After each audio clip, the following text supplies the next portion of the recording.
Trending at usap-usapan pa rin ngayon ang cheated issue dahil nga sa nangyari kay Maris Racal at Anthony Jennings.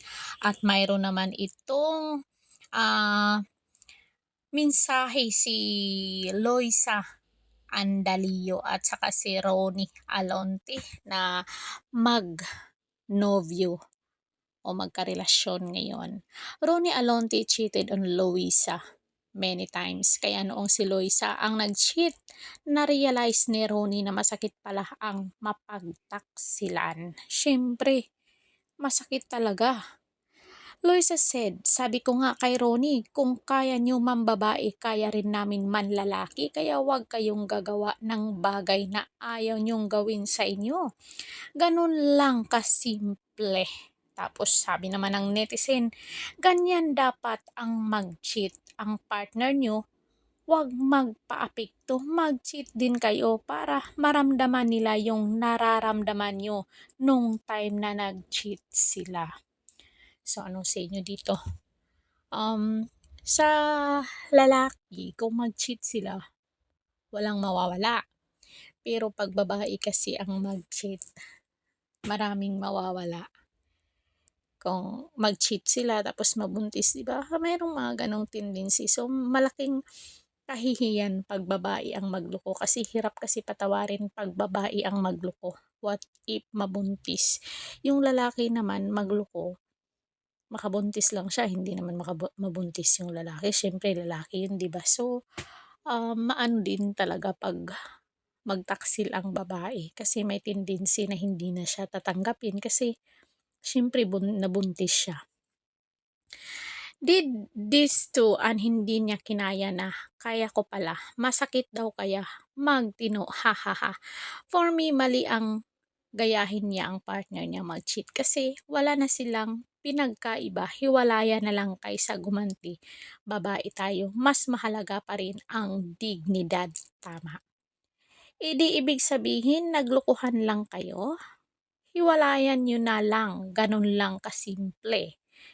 Ganun lang ang realidad. Huwag na ma-stress masyado ang kaya nilang gawin. Mga lalaki kaya din nating mga mambabae.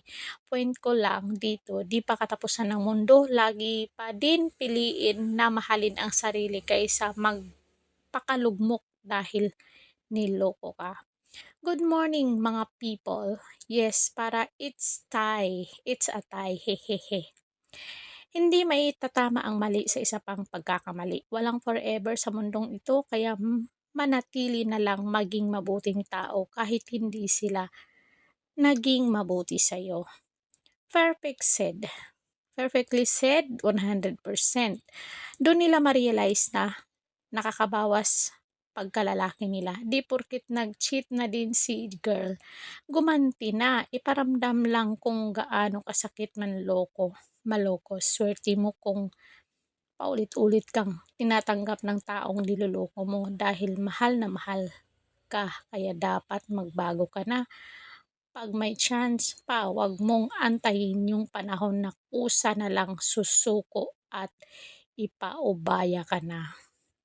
Hindi mo naman kailangang gawin sa partner mo na ginagawa niya kung ganun, makipaghiwalay ka na lang at wala nang second chance. Ganun dapat panindigan niya yung binabae niya. Kung tatanggapin mo mamaya, magkaanak na kayo o kasal na kayo, iiyak ka na lang ng dugo sa dusa. Mabuti masubok hanggang saan ang pagmamahal sa'yo.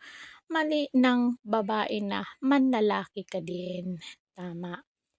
Ang negative advice. Oo, kasi pag babae kasi alam nyo guys, kung tayo magloko mga babae, maraming mawawala sa atin. Siyempre, what if yung isang pagluluko ay may nabuo pala?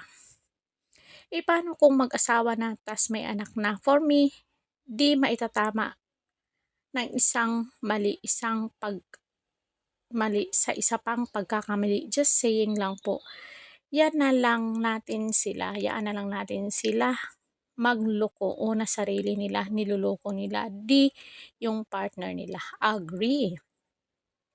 Tama, aba kayo lang ng Kayo lang ba marunong? Swerte nyo naman. Great job. Louder. Akala ko ako lang ang ganitong mindset. 'Di ba pwede naman para maramdaman nila ang sakit. Sending hugs po.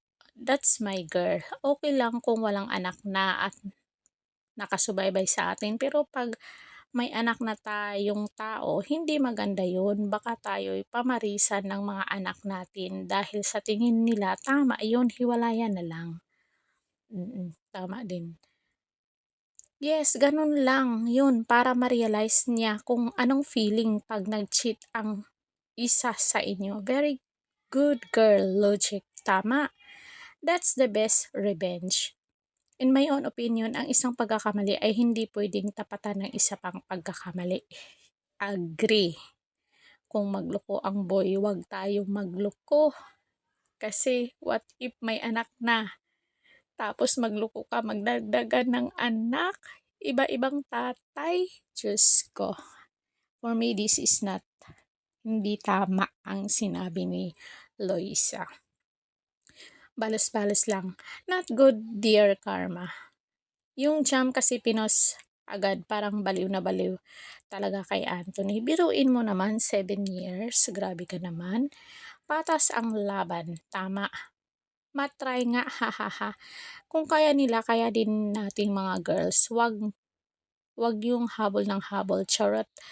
Bakit mo gagayahin ginawa ng jowa mong lalaki? Kahit anong gawin, walang mawawala sa kanya. Pero ang babae, paggagamit ka sa ibang lalaki, dinaig mo pa ang madumi. Ito yung sinasabi ko.